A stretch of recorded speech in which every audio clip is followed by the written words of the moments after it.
जिंदगी जिंदगी मेरे घर आना आना जिंदगी जिंदगी।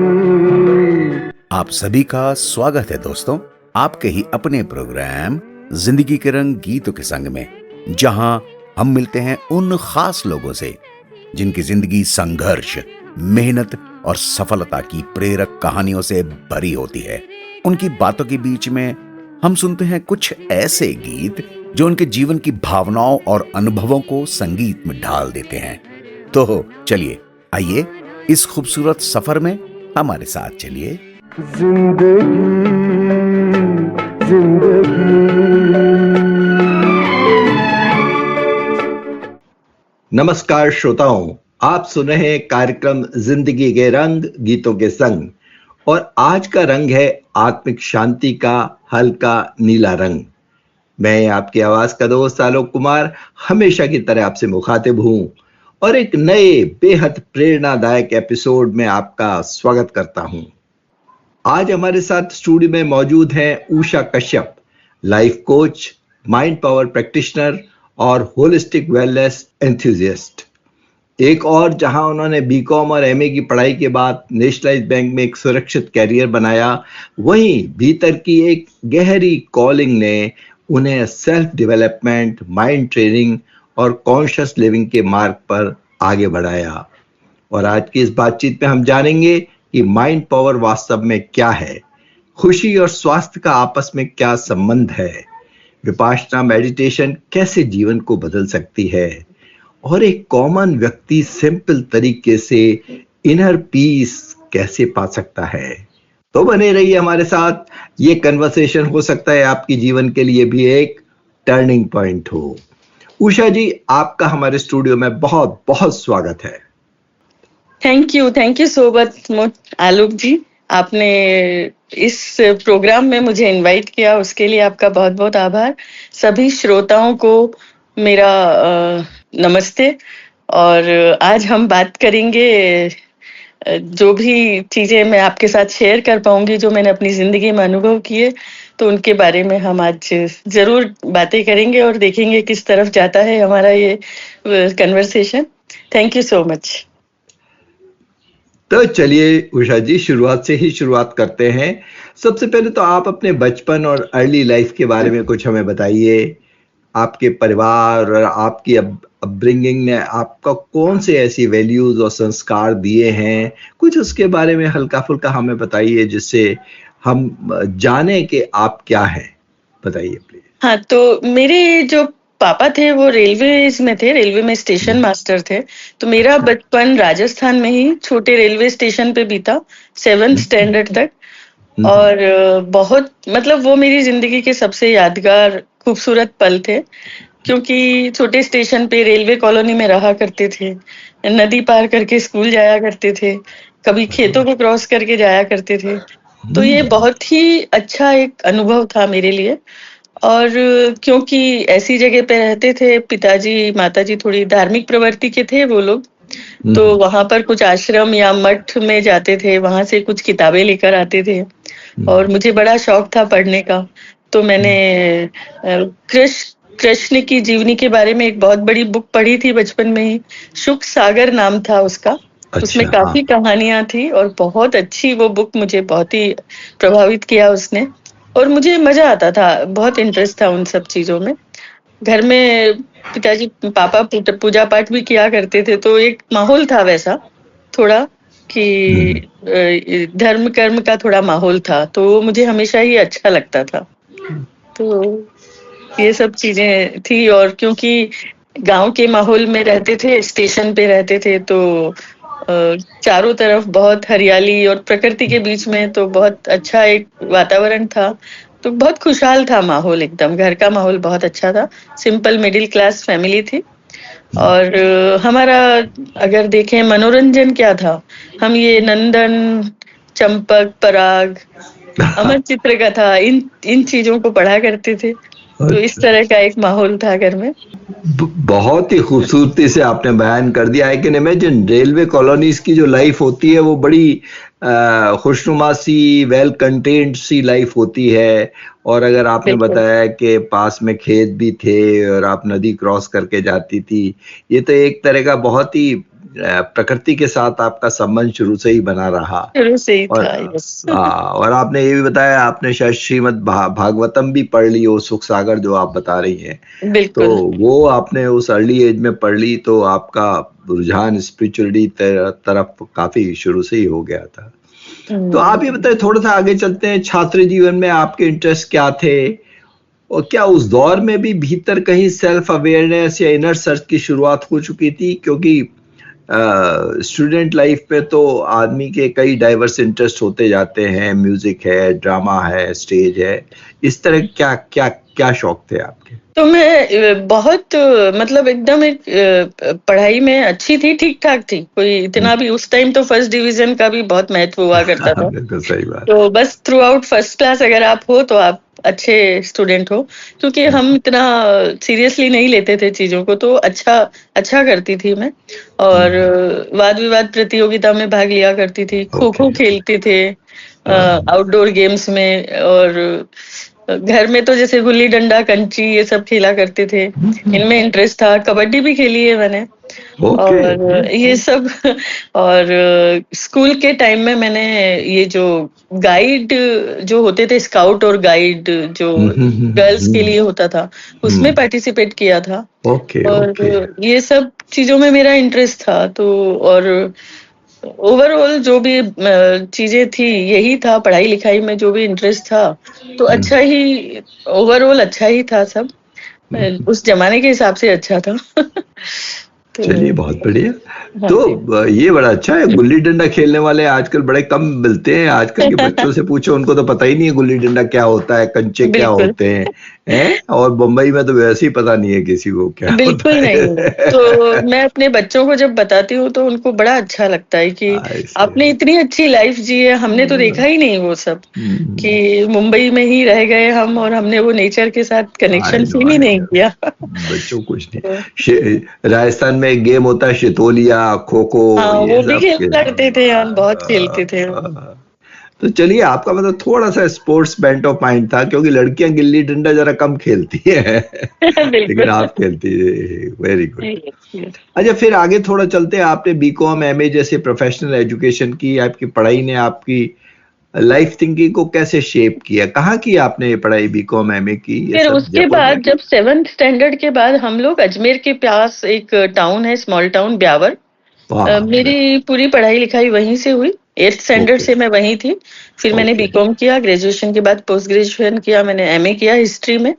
तो बीकॉम किया क्योंकि हमेशा से ये था कि मुझे कुछ करना है, मुझे इंडिपेंडेंट होना है और मुझे जॉब करना है। तो मन में वही था कि बैंक में जॉब करना है, शुरू से वही एक माइंडसेट था, इसीलिए कॉमर्स लिया। और साइंस लिया था पहले, लेकिन क्योंकि मुझे वो डिसेक्शन और वो सब से थोड़ा वो नहीं, मैं नहीं कर पाई। और क्योंकि मेरे टीचर्स ने मुझे बोला कि नहीं, तुम साइंस के लिए अच्छी स्टूडेंट हो, लेकिन फिर मैं निकल गई वहां से। फिर मैंने कॉमर्स किया और अच्छा रहा। फिर कॉमर्स करने के बाद मैं 18 इयर्स की थी जब मेरा ग्रेजुएशन कंप्लीट हो गया था। और उसके बाद मैंने बैंक के जॉब के लिए अप्लाई किया था। इसी बीच जब मैं फ्री थी तो मैंने एमए किया हिस्ट्री में। मैंने यूजीसी का भी एग्जाम दिया था। लेकिन हाँ, तो कॉलेज लाइफ, स्कूल लाइफ काफी अच्छी रही मेरी यहाँ ब्यावर में भी।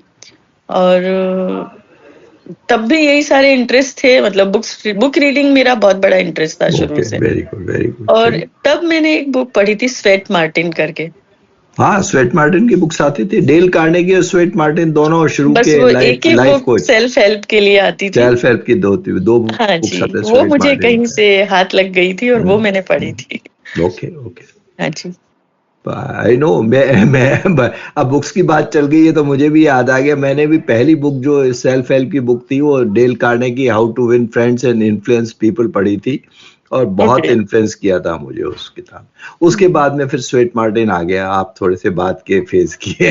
हाँ जी। चलिए, तो अब आपने नेशनलाइज बैंक के बारे में बताइए कि आपका सिलेक्शन हो गया था नेशनलाइज बैंक के अंदर?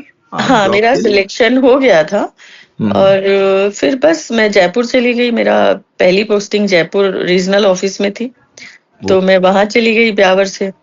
और क्योंकि मेरी एज उस टाइम 21 इयर्स कुछ थी, और रीजनल ऑफिस में बड़े बड़े सीनियर्स रहते हैं ना थोड़े, आई नो तो वहाँ का माहौल भी थोड़ा वो बैंक की ब्रांच जैसा माहौल नहीं था, चहल पहल वाला। तो वो थोड़ा मेरे लिए मुश्किल था। पर मैं रही 2 साल वहां पर। और 1 साल तो मैं अपनी मौसी के यहाँ रही थी। मेरा ननिहाल वही है, मेरा बर्थ प्लेस जयपुर है, तो मैं वहीं रही थी। और उसके बाद में मेरा ब्रदर, जो मुझसे छोटा भाई, वो इसमें मालवीय रीजनल इंजीनियरिंग कॉलेज में उसका एडमिशन हो गया था। तो फिर हम दोनों साथ में रहते थे। तो हमने बापू नगर में एक घर ले रखा था और वहां पे रहते थे हम। ओके। हाँ जी। आप पहले ये बताइए कि आपने बैंक की नौकरी की और एक बिल्कुल सिक्योर्ड करियर था, फिर 2008 में आपने बैंक की नौकरी छोड़ने का बहुत ही हाँ जी, सॉरी मैं आपको इंटरप्ट कर रही हूँ। मैंने 1998 में ये जॉब छोड़ा। अच्छा, 98 में जॉब छोड़ दिया था। That's quite early. अच्छा, तो ये कैसे मतलब इतना साहसिक निर्णय कैसे लिया? कोई इनर कॉलिंग थी या असली ट्रिगर क्या था कि आपने ये जॉब छोड़ने के लिए? वो मैं आपको बताती हूँ। जयपुर से फिर मैंने अजमेर ट्रांसफर ले लिया था, वो बात हमारी रह गई थी। और वो मुझे बहुत अच्छा रहा वहां पर। वहां मैं 2 साल रही और माहौल बहुत अच्छा था, क्योंकि ब्रांच थी और मैं ब्यावर अपने घर पे थी और वहां से अप डाउन करती थी। तो वो मेरे लिए बहुत ही एक अच्छा पीरियड रहा। वहाँ सहयोगी भी सब बहुत अच्छे थे। और उसके बाद जब मेरी शादी हुई तो मैं मुंबई आ गई। अब मुंबई आने के बाद क्या हुआ कि ट्रांसफर होने में काफी टाइम लग गया, और जब तक मैंने काफी कोशिश की वो ट्रांसफर के लिए, और फाइनली जब ट्रांसफर हुआ उसके बाद मैंने 2-3 महीने यहाँ भी जॉब किया। लेकिन तब तक क्योंकि मैं प्रेग्नेंट थी, मेरी जब बड़ी बेबी हुई उसके 10 दिन पहले तक मैं बैंक जाया करती थी, ऑफिस जाया करती थी। उसके बाद क्या हुआ कि क्योंकि हम दोनों अकेले थे, मेरे हस्बैंड का भी डिमांडिंग जॉब था, और हमने सोचा था कि फैमिली मेंबर्स को बुलाने का, लेकिन वो लोग भी अपनी जिम्मेदारी की वजह से आ नहीं पाए। और हुआ ये कि मेरे हस्बैंड का ये कहना था कि बच्चे को हम कैसे किसी बेबी सिटिंग में या किसी हेल्पर के साथ छोड़ सकते हैं। तो मुझे भी लगा कि मुझे पहले लगा कि नहीं, मैं जॉब तो नहीं छोड़ूंगी। तो मैंने 2 इयर्स तक मैं विदाउट पे रही। और उसके बाद जब वहां से आरओ से लेटर्स आने लगे कि ज्वाइन और रिजाइन, तो मुझे लगा कि आज मुझे डिसीजन लेना पड़ेगा कि मुझे करना क्या है। कोई मुझसे पूछे कि क्या मैं अपनी बच्ची को छोड़ के जा पाऊंगी, तो मुझे लगा नहीं, ये तो बहुत ही मुश्किल काम है एक माँ के लिए, एक छोटी सी बच्ची को ऐसे छोड़ के और पूरा दिन ऑफिस जाना। तो मैंने उसी दिन सोचा कि आज मैं डिसीजन लूंगी और फिर मैं पीछे मुड़कर नहीं देखूंगी। वो एक टर्निंग पॉइंट था मेरी लाइफ का, क्योंकि मैं हमेशा से बहुत सोचा करती थी कि नहीं, मुझे इंडिपेंडेंट रहना है, मुझे जॉब जरूर करना है चाहे कुछ भी हो जाए। उस तरह की मेरी एक पर्सनैलिटी थी। लेकिन ये डिसीजन मुझे लेना पड़ा, तो ये जरूरी हो गया था। लेकिन मैंने बहुत ही पीसफुली इस निर्णय को लिया। तो आप उसको चाहे तो इन अ वे साहसिक कह सकते हैं, क्योंकि मैं उस तरह की थी नहीं कि जॉब छोड़ दूं इतनी आसानी से। तो लेकिन वो मदर का रोल ज्यादा इम्पोर्टेंट हो गया था। नहीं, आई कैन फुली अंडरस्टैंड कि ये कॉन्शियस डिसीजन था आपका, और आप बच्चे को किसी क्रैश में या ऐसे किसी बेबी सिटिंग में उनके भरोसे नहीं छोड़ना चाहती थी, या मेड्स के भरोसे नहीं छोड़ना चाहती थी, और आपने डिसाइड किया कि उसके बच्चे के लाइफ के लिए, बेहतरी के लिए आपको बिल्कुल नहीं। ये बहुत डिफिकल्ट डिसीजन होता है ऑब्वियसली कैरियर ओरिएंटेड महिलाओं के लिए, लेकिन आपने ये डिसीजन लिया और मुझे लगता है बहुत ही अच्छा डिसीजन है, क्योंकि बच्चों की देखभाल बहुत इंपॉर्टेंट पार्ट है लाइफ का। अगर आपके पास बच्चे हैं तो आपको उनकी देखभाल करनी ही है और अच्छी तरह से करनी है। वो अपने आप में फुल टाइम जॉब है, फुल टाइम जॉब, घर संभालना फुल टाइम मुझे। तो ओके, वेलकम बैक उषा जी। अब थोड़ा सा हमें आपकी जो एक्सपर्टीज है, आपकी जो फील्ड है, उसके बारे में बात करते हैं। आप माइंड पावर की बात करती हैं, तो अब थोड़ा सा मुझे ये समझाइए एज ए लेमैन, हमारे लिसनर्स को भी ये समझाइए कि इसे बिल्कुल सिंपल शब्दों में कैसे समझाएंगी कि माइंड पावर है क्या और ये कंसेप्ट क्या है। हाँ जी, तो इसके पहले मैं एक बात का जवाब देना चाहूँगी। जी आपने इनर कॉलिंग की बात की थी ना, जी जी तो वही मैं बताना चाह रही हूँ कि कैसे चीज़ें होती है लाइफ में, वही जी माइंड पावर भी उसमें आपको समझ में आएगा कि जी उसके बाद मैं थोड़ा घर में व्यस्त हो गई थी ओके 7-8 सालों के लिए। और मेरी दादी सास, मेरी सास, वो लोग भी यहाँ पर आ गए थे। बच्चे भी बड़े हो रहे थे, लेकिन मेरे माइंड में कुछ चल रहा था। मैं घर की ज़िम्मेदारियों में व्यस्त थी, लेकिन मुझे वो अंदर से एक सर्च की शुरुआत हो गई थी कि इस जीवन का यही एक अर्थ है कि सुबह उठते हैं, अपनी दिनचर्या करते हैं और शाम को सो जाते हैं, या इससे अलग कुछ है। तो वो एक माइंड में चलना शुरू हो गया था और मुझे ऐसे लगता था कि अगर ऐसा कुछ हो जाए, मैं किसी आश्रम में तो जा नहीं सकती क्योंकि घर में सबको लगेगा कि अरे ये क्या हो गया, तो मैं क्या करूं। तो ऐसा कुछ हो जाए मेरी लाइफ में कि कोई तो ऐसा अरेंजमेंट हो जाए कि मैं अपने फ्री टाइम में, जो भी 2-3 घंटे का फ्री टाइम होता है, उसमें मुझे कुछ ऐसा मिल जाए कोई, जो मुझे ये बताए इस जीवन का असली मतलब और इसके रहस्य को समझाए, तो कितना ही अच्छा हो जाए कि घर ओके वालों को भी डिस्टरबेंस नहीं हो और मेरा भी ये काम हो जाए। तो जी ऐसा ही हुआ कि अचानक से ऐसा हुआ कि मेरी एक फ्रेंड, जो पहले फ्रेंड बनी, वो उस कॉलोनी में रहने आई जहाँ मैं रहती हूँ।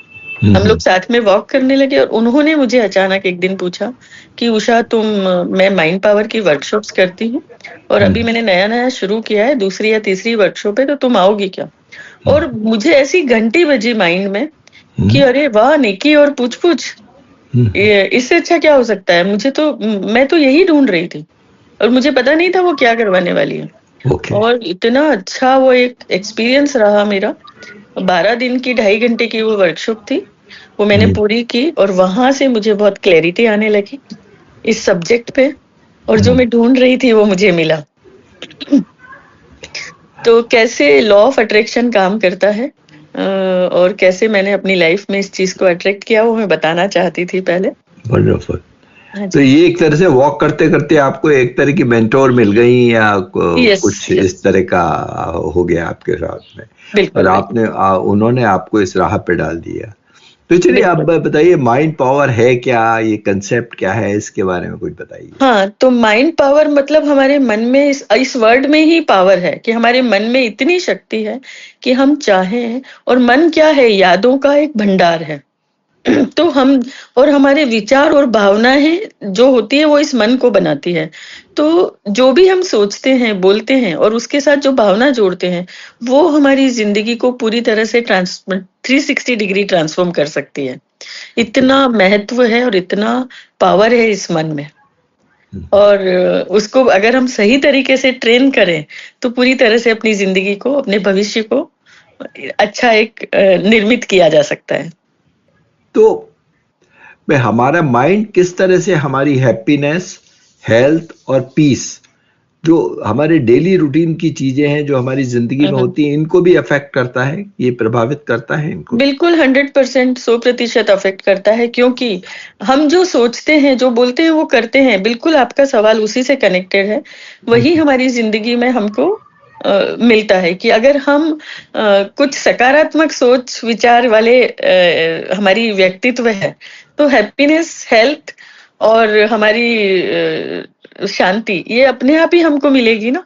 कि हम चाही अनचाही परिस्थिति में हमारा नजरिया क्या है, हमारे मन में उस वक्त क्या चल रहा है, वो डिसाइड करता है कि हम एक हैप्पी पर्सनैलिटी रहेंगे, हेल्दी पर्सनैलिटी रहेंगे, पीसफुल पर्सनैलिटी रहेंगे, या अपोजिट होगा। ओके। तो जब आपने ये डिसिप्लिन माइंड ट्रेनिंग की शुरुआत की, तो आपको अपनी जिंदगी में, अपने जीवन में कौन से प्रैक्टिकल चेंजेस महसूस हुए और क्या क्या क्या आपको क्या लगा कि आपकी लाइफ में क्या चेंज हो रहा है ये जब ट्रेनिंग शुरू किया आपने तो डिसिप्लिन। मैंने जब ये शुरू किया, तो मुझे ये समझ में आया कि बाहर की परिस्थितियां, बाहर के इंसान, बाहर की बातें, जो भी होती है, अनचाही बातें जो भी आपको लगती है, वो आपको प्रभावित करती है। आप उस पे प्रतिक्रिया करते हैं, तो वो प्रतिक्रिया करने का स्वभाव बदलने लगता है।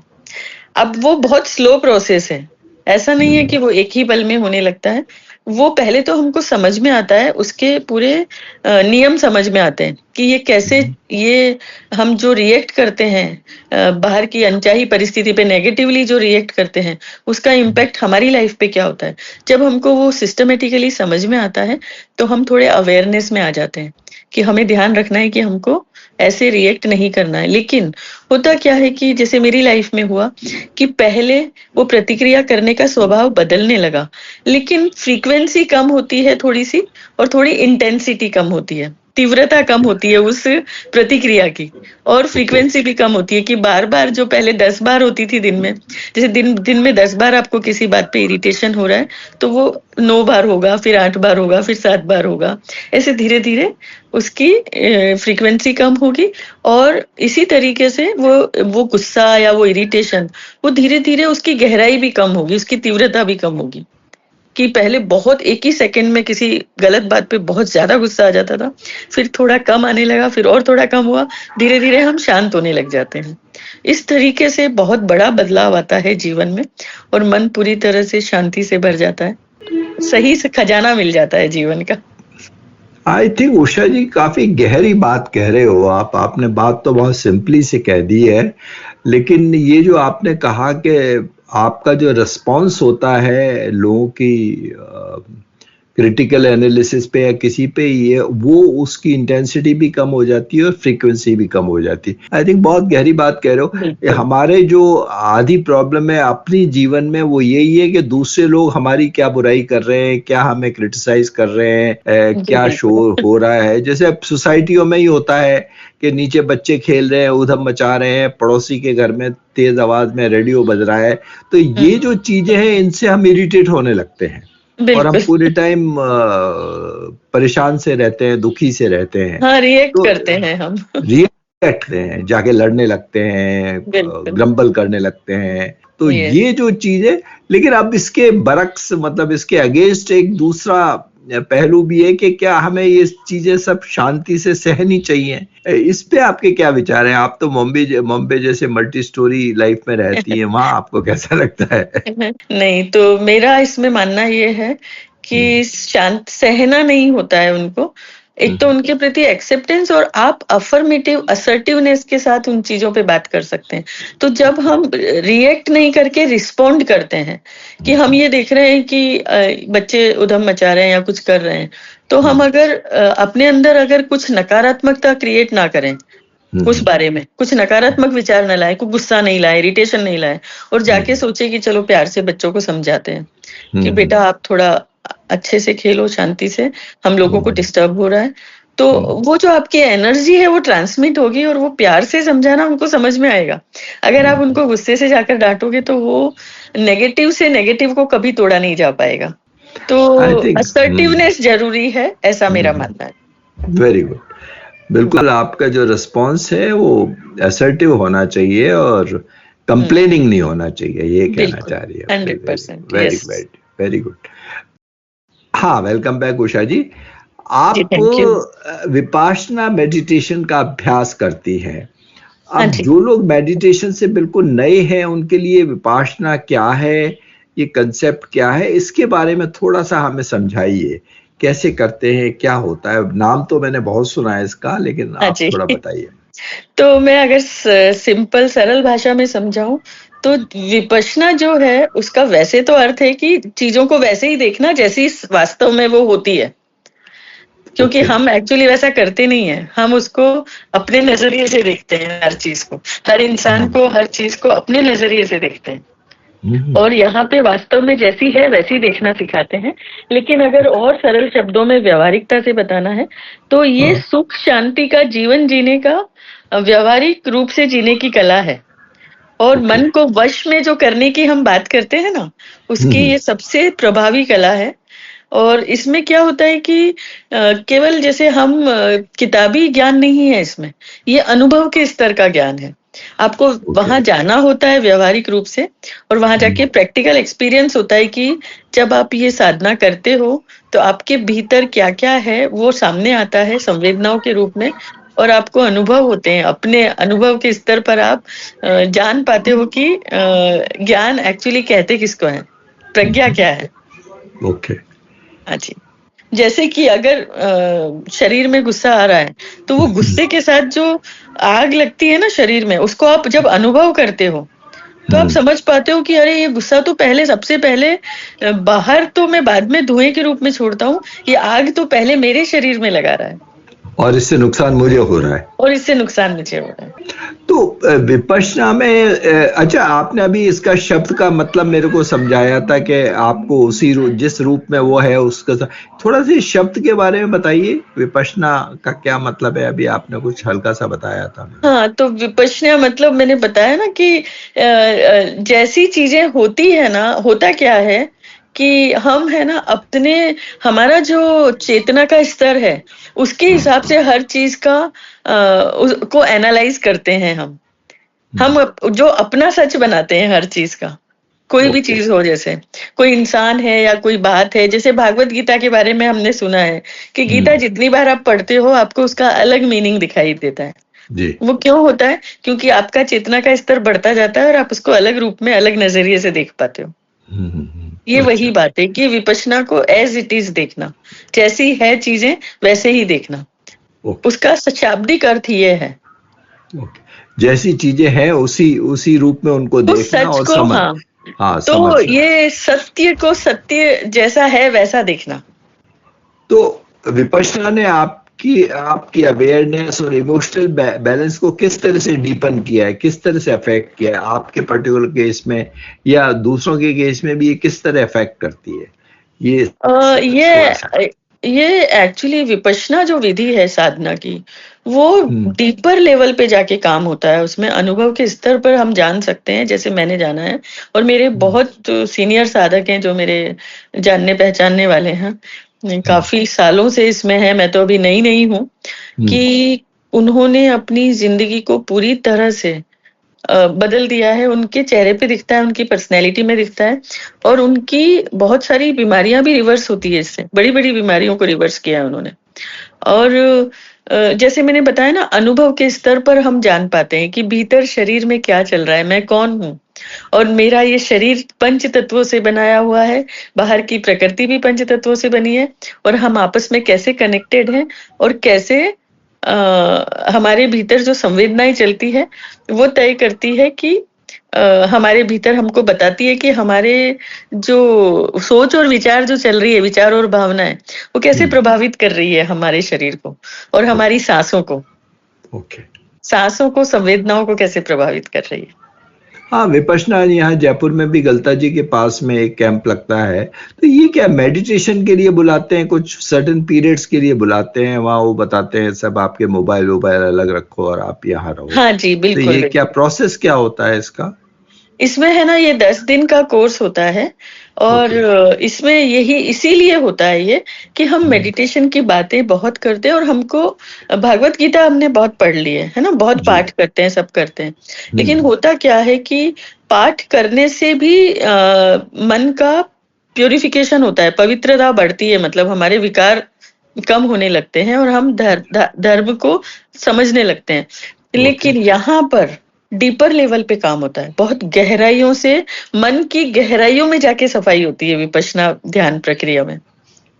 तो आपको मेडिटेशन कराते हैं विपश्यना में? मेडिटेशन कराते हैं, तो 10 दिन के कोर्स में आपसे सब कुछ ले लेते हैं और आपको इस तरीके से रहते हैं आप सेंटर में कि ना तो आपको पढ़ाई लिखाई करनी होती है, आपके पास कुछ नहीं होता है, बस 3-4 जोड़ी कपड़े रहते हैं, खाना पीना सब वो प्रोवाइड करते हैं और रहना वहना सब फ्री ऑफ चार्ज होता है और इतना आपकी सेवा करते हैं। आपको केवल एक ही काम दिया जाता है कि आप बैठ के साधना करिए, और वो साधना भी कैसी है, ये साधना ऐसी है कि यहाँ कोई गाइडेड मेडिटेशन नहीं है, यहाँ पे केवल आपको अपनी सांसों के सहारे बैठना होता है, मौन रहना होता है, बिल्कुल बात नहीं करनी होती है, मुंह से भी नहीं और आंखों से भी नहीं, एक्सप्रेशन से भी नहीं, शरीर से भी नहीं। हाँ जी।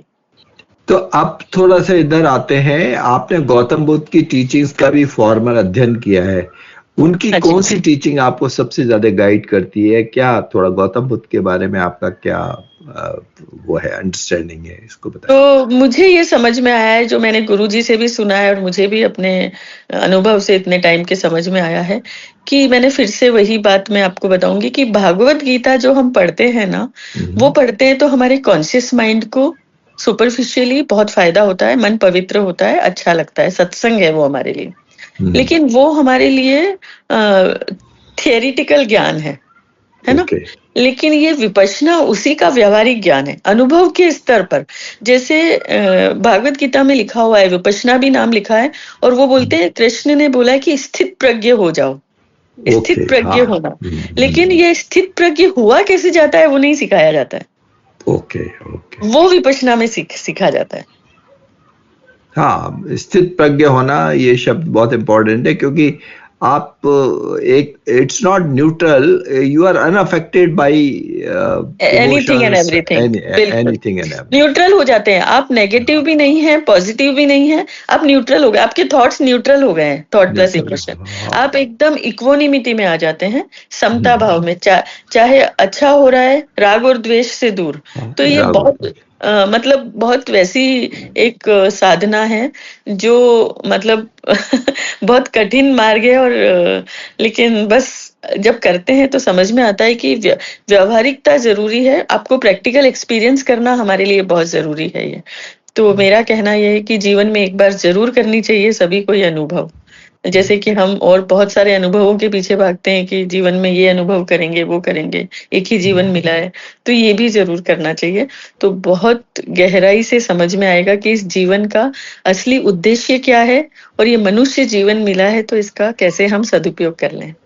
यही मेरा अगला भी सवाल यही है कि आज की स्ट्रेसफुल और फास्ट पेस लाइफ में बुद्ध के विचारों को कैसे प्रैक्टिकल और रिलेवेंट है, ये इसको कैसे आप दोनों को जोड़ेंगे? तो फिर से ये कनेक्ट हो रहा है कि ये भाग दौड़ भरी जिंदगी हम क्यों जी रहे हैं, क्योंकि हम खुशी, शांति, प्यार की तलाश में है ना, और भागे जा रहे हैं उसकी तलाश में, लेकिन मिल नहीं रही है। सबने ये अनुभव कर लिया है कि वो मिल नहीं रही है, और स्ट्रेस बढ़ रहा है, टेंशन बढ़ रहा है, एंजाइटी बढ़ रही है, डिप्रेशन बढ़ रहा है।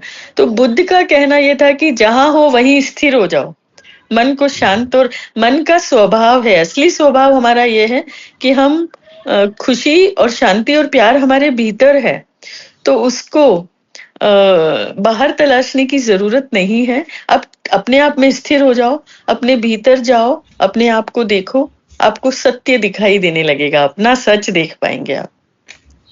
यही उनका सबसे बड़ा मैसेज था, और उन्होंने केवल 3 ही चीजें सिखाई है। उनका सबसे बड़ा जो योगदान है इस विश्व को, वो ये है कि उन्होंने शील, समाधि और प्रज्ञा, ये 3 चीजें सिखाई है, जो वो विपश्यना ध्यान में उनको सिखाया जाता है स्टेप बाय स्टेप। कि शील मतलब मॉरलिटी, नैतिकता, जिसमें उन्होंने कहा कि गृहस्थ लोगों के लिए तो यही 5 शील होते हैं कि झूठ नहीं बोलना, चोरी नहीं करना, हत्या नहीं करना, व्यभिचार नहीं करना, और नशे पते का सेवन नहीं करना। ठीक है। ये पंचशीलों का पालन करना होता है विपश्यना जाने से पहले। फिर समाधि में एकाग्रता, मन की एकाग्रता, उसको हमको सांसों के सहारे मन को स्थिर करना होता है, कंसंट्रेट करना होता है। और फिर प्रज्ञा में उतरना सिखाते हैं, अनुभव के स्तर पर अपनी सच्चाई को जानना, अपनी भीतरी सच्चाई को जानना, ये सिखाते हैं। तो ये सबसे बड़ा योगदान है बुद्ध का, और ये रेलेवेंट इसलिए है आज के जीवन में, जो आपने बताया कि हम कोई भी खुश नहीं है अगर हम देखें तो।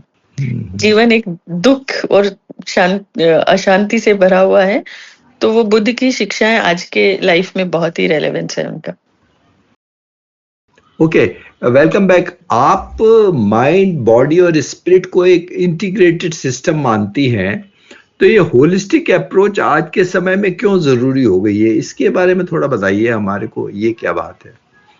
मैं ये कहना चाहती हूँ कि आज के समय में की जरूरत इसलिए हो गई है क्योंकि हम जिस तरीके से, ये हमेशा की जरूरत है, हर युग में इसकी जरूरत थी, लेकिन पहले लोग पालन करते थे इन चीजों का अपने आप ही। हमारे पास इतनी सुख सुविधाएं नहीं थी, लाइट नहीं थी, ये नहीं था, तो हमारा जीवन प्रकृति के अनुसार चलता था कि सनराइज के साथ शुरू होता था, सनसेट के साथ बंद होता था। तो आपने जो कहा होलिस्टिक हीलिंग, माइंड, बॉडी और स्पिरिट, तो मन जो है उसको सकारात्मक विचारों से भरना उसका खुराक है वो, है ना। तो अगर हम एक होलिस्टिक हेल्दी लाइफ चाहते हैं तो वो बहुत जरूरी था। पहले भी यम नियम आहार प्रत्याहार पे ध्यान दिया जाता था, अभी हमने देना बंद कर लिया है, इसलिए हमको यू टर्न लेना पड़ रहा है और वापस उस तरफ जाना पड़ रहा है। बॉडी के लिए हमारे लिए पोषक खाना जरूरी है ताकि हम स्वस्थ रह सकें। हमारी सोल को एक पोषक आहार जरूरी है, अच्छा न्यूट्रिशस खाना सत्संग के रूप में, धर्म के रूप में मिलना बहुत जरूरी है। तो ये ओवरऑल एक होलिस्टिक हीलिंग जब होगी तभी हम खुश रह पाएंगे। तो ये बहुत जरूरी है आज के लाइफ में। मेरा मानना है कि इसके बिना हम कुछ नहीं कर पाएंगे।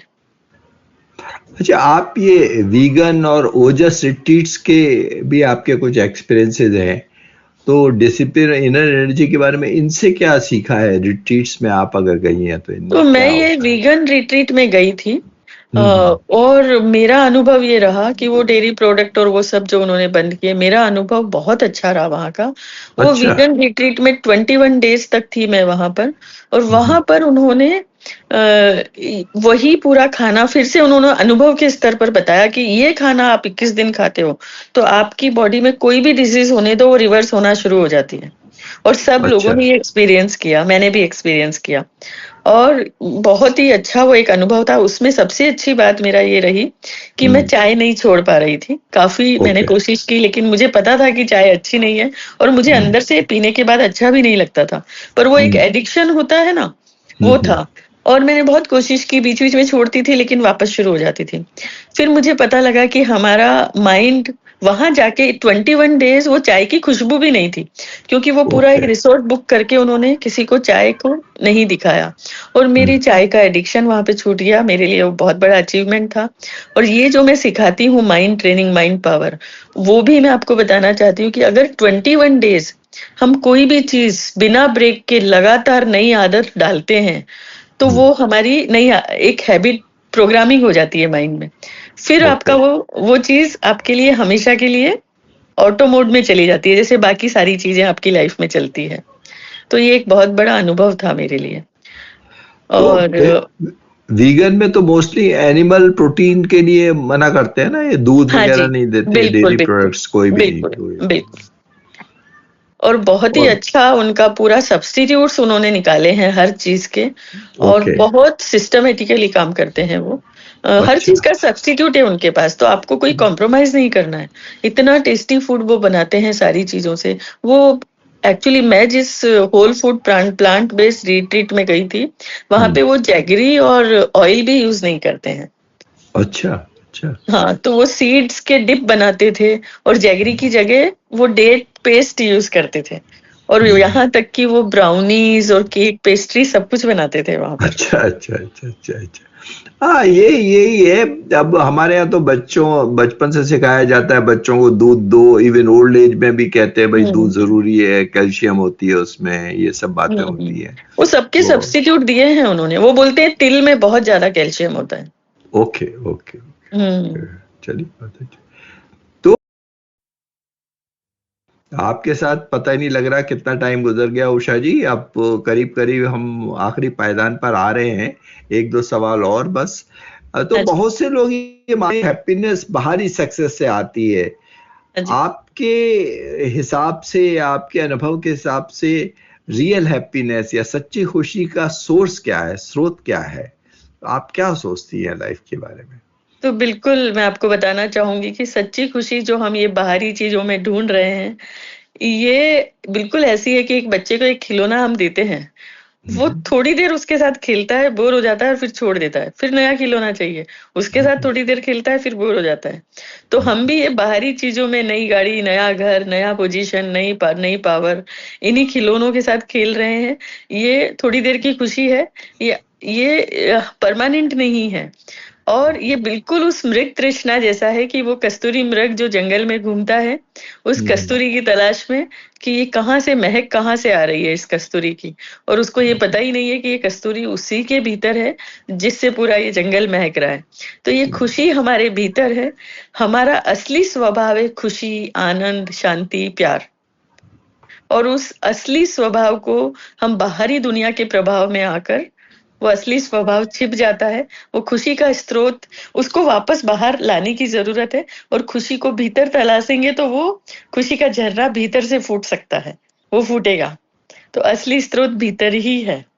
तो अब थोड़ा सा ये बताइए, जैसे एक आम व्यक्ति है, हमारे लिसनर्स हैं, तो वो अपनी बिजी लाइफ में ऐसी कौन सी एक दो सिंपल डेली प्रैक्टिसेस कर सकते हैं जिससे वो इनर पीस पाए? कुछ इसके बारे में बता सकती हैं प्रैक्टिकली? ऐसे कौन से एक दो काम कर सकते हैं? बिल्कुल, एक दो काम ही बताने हैं तो मैं जरूर बताऊंगी कि एक तो वो अपने प्योरिफिकेशन पे ध्यान दे, जितना हो सके ना। अपने अंदर जो भी कुछ विकार, कुछ नेगेटिव इमोशंस उनको लगते हैं, उनको क्लेंजिंग के पे ध्यान देना है, उनको अवेयरनेस के साथ उनको निकालने की कोशिश करनी है। उसका एक तरीका है कि एक चिट लेकर जो भी नेगेटिव इमोशन वो फील करते हैं उनको वो लिखें। जैसे एंगर तो एंगर लिखें, जैसे इरिटेशन तो इरिटेशन लिखें, फ्रस्ट्रेशन तो फ्रस्ट्रेशन लिखें। ऐसे एक एक नेगेटिव इमोशन एक ही बार लिखें एक चिट पर, और उसको लिखकर जला दें। ये रोज कर सकते हैं वो प्रैक्टिस। जैसे मैंने हैबिट फॉर्म करने की बात की ना, अगर 21 डेज लगातार करेंगे तो उनको समझ में आएगा कि ये क्लेंजिंग होना शुरू हो गया है। दूसरा, बहुत, अब वो नेगेटिव तो जला दिया, लेकिन और वो तो क्लेंजिंग हो गई। माइंड को आपने ऑर्डर दे दिया कि मुझे ये नहीं चाहिए, और वो आपकी बात सुनता है। दूसरा, रात को टाइम पे सोना है, और सोते वक्त दिन भर में जो अच्छा हुआ 2-3 चीजें उनको याद करना है, और उनके प्रति मन में ग्रेटिट्यूड, कृतज्ञता का भाव लाना है। क्योंकि लॉ ऑफ अटेंशन, प्रकृति का नियम ये कहता है कि जिस चीज पर आपकी जिंदगी में जो भी चीजें हैं, कंप्लेन भी है और अच्छी चीजें भी है, लेकिन अगर आप जिस चीज पे ध्यान देते हो वो चीज मल्टीप्लाई होती है। तो ध्यान हमको, अगर ग्रेटिट्यूड के लिए 10% ही चीजें हैं तो भी हमको अटेंशन उन 10% चीजों पे देना है, ताकि वो चीज हमारी जिंदगी में बढ़े। तो जो चीज को बढ़ाना चाहते हैं उस पे ध्यान देना है। तो वो 2-3 ग्रेटिट्यूड पे ध्यान देके उनके प्रति थैंक यू फील करके रात को सो जाना है, और सुबह उठते ही पहला थॉट वही आएगा, ग्रेटिट्यूड का, और उससे दिन की शुरुआत बहुत अच्छी होगी। क्योंकि हम ग्रेटिट्यूड की हाईएस्ट फ्रीक्वेंसी पे हैं, तो दिन भर हम बहुत ही हैप्पी और ग्रेटफुल मूड में रहेंगे, और वैसी ही चीजें अट्रैक्ट करेंगे अपनी जिंदगी में, अपने पूरे दिन में। चलिए, ये दो बातें तो आपने काफी ऐसी हैं जो इनको इम्प्लीमेंट किया जा सकता है कि अपनी जो भी नेगेटिविटीज हैं उनको आप जलाइए, और जो लाइफ में अच्छा हो रहा है, ईश्वर ने आपको अच्छी चीज दी हुई है, उसके लिए ग्रेटिट्यूड फील कीजिए रात को सोने से पहले। तो ये दो प्रैक्टिकल टिप्स तो आपने बहुत अच्छी दी है। तो श्रोताओं, बिल्कुल सुन लीजिए इन बातों के, अगर यहीं से शुरुआत कर सकते हैं जरूर कीजिएगा, क्योंकि ये उषा जी ने बहुत ही खूबसूरत बात बताई है कि हम क्या कर सकते हैं। तो अपनी नेगेटिविटी को नीचे कीजिए, उसको लो डाउन कीजिए, और जो पॉजिटिव्स हैं लाइफ के अंदर उनको अपनी जिंदगी में ईश्वर के प्रति, भगवान के प्रति हमको अपना ग्रेटिट्यूड फील करना चाहिए। और बार बार हम ये करेंगे तो पॉजिटिविटीज मल्टीप्लाई होंगी, वो सब चीजें मल्टीप्लाई होंगी। ग्रेटिट्यूड तो एक बहुत बड़ा विटामिन है, जो पिल सबको लेनी चाहिए रोज, दिन में 2 बार, 3 बार, 4 बार। भगवान हमें ये सांसें दे रहा है, ये चल रही है, यही बहुत बड़ी बात है। लोग बाग जिम में जाते हैं, वॉक करने जाते हैं और गिर जाते हैं, वहीं खत्म हो जाते हैं। जी बिल्कुल। तो एक के बाद एक किस्से सुनाई देते हैं हमारी लाइफ में। हाँ, हम हैं, हमारी सांसें चल रही है, यही बहुत बड़ी बात। तो चलिए उषा जी, बहुत बढ़िया बातचीत रही, मजा आ गया आपके साथ बातचीत करके, और इतनी लर्निंग हुई काफी। मैं तो ये करूंगा, मजा अपनी जगह है, लेकिन लर्निंग बहुत हुई आपके साथ बातचीत करके। तो मैं अब चाहूंगा आपकी लिसनर्स के लिए आपका क्या संदेश है, जो जीवन में बैलेंस, क्लैरिटी और लास्टिंग पीस की तलाश है, कोई आप मैसेज देना चाहें तो प्लीज दीजिए। तो जी बिल्कुल, मैं अपने सारे श्रोताओं को ये कहना चाहूंगी कि इस मनुष्य जीवन जो मिला है वो बड़ा दुर्लभ होता है, तो उसका सदुपयोग करें, और उस अपने आप को जाने, अपने आप को पहचाने कि आप कौन है, कहाँ से आए हैं, और अपनी चेतना के स्तर को बढ़ाना है, अपनी कॉन्शियसनेस के लेवल को बढ़ाने पे ध्यान दें, जो प्योरिफिकेशन से ही होगा। और यही जो असली पूंजी है, ये हमारे साथ जाएगी जब हम जाएंगे। तो उस पर ध्यान दें, अपना अपना विकास करें, अपनी स्पिरिचुअल ग्रोथ पे ध्यान दें, वही हमारे साथ जाने वाली है। मेरा यही सबसे बड़ा संदेश है उनके लिए। चलिए उषा जी, आज आपने अपने अनुभवों और इंसाइट्स के माध्यम से हमें याद दिलाया कि हैप्पीनेस कोई एक्सीडेंट नहीं है, बल्कि अवेयरनेस और कॉन्शियस एफर्ट का परिणाम है। माइंड, बॉडी और स्पिरिट जब एक हार्मोनी में काम करते हैं तभी जीवन में क्लैरिटी, बैलेंस और पीस संभव होती है। श्रोताओं, आज ये आपकी बातचीत ने आपको अपने भीतर झांकने के लिए थोड़ा सा भी प्रेरित किया हो तो यही इस कार्यक्रम की सबसे बड़ी सफलता है। इसी विचार के साथ उषा कश्यप जी का बहुत बहुत धन्यवाद और आभार। उन्होंने हमारे लिए समय निकाला और हमारे साथ जुड़ी। जी, आपका बहुत बहुत धन्यवाद मुझे ये आमंत्रित करने के लिए यहाँ पर। ये मेरे लिए बहुत बहुत बड़ी अपॉर्चुनिटी थी, तो दिल से धन्यवाद आपका। Thank you. और श्रोताओं, आपका भी धन्यवाद इस अर्थपूर्ण यात्रा में हमारे साथ जुड़ने के लिए। नमस्कार। मगर अब जो आना तो धीरे से आना।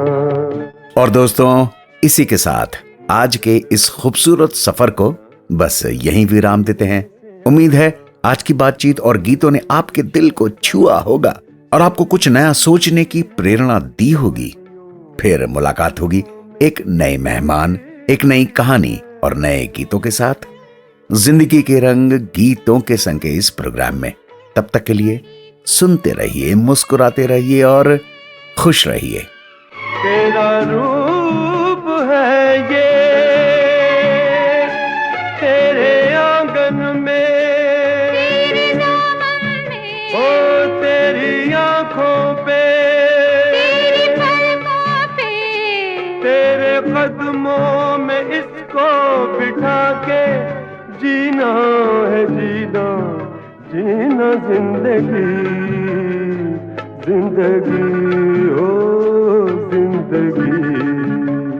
मेरे घर आना आना जिंदगी, जिंदगी मेरे घर आना।